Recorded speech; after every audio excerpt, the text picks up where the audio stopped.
My name is Eric Saucedo, and I own a firm called Pentagonal Art and Design. Basically, what we do is that we connect the business between artists and corporate industries. And the main things that we usually do is corporate offices implement everything that has to do with art and design within the space. I was actually going through a really bad moment. I was dividing the company and being separated from my partners. So it was something that was really hard to go through.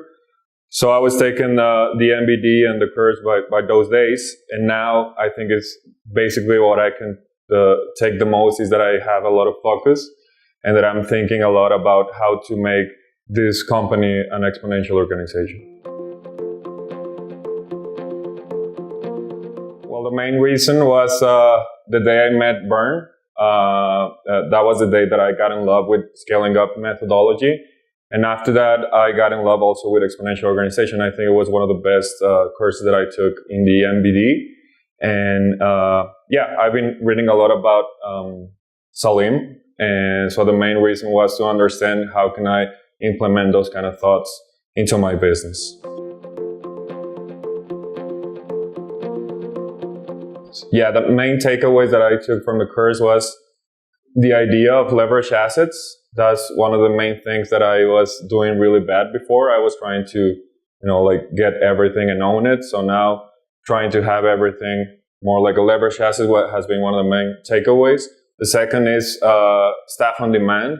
That's been working really well. Instead of having designers all the time doing the same work, we now collaborate with a lot of different artists and a lot of different designers around the world. And the third is the idea of community. That's something that we haven't been able to implement the way that we're supposed to, but it's something that we're planning and to provide a huge community that has to do with art and design for doing better businesses.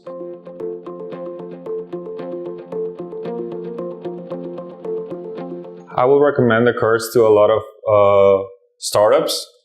Basically, that's the way that we think of Pentagonal right now. I think the main takeaways will be a great shift on the way they try to visualize their future and how can they, instead of just focus on doing something locally, they can be thinking worldwide and doing it really quickly.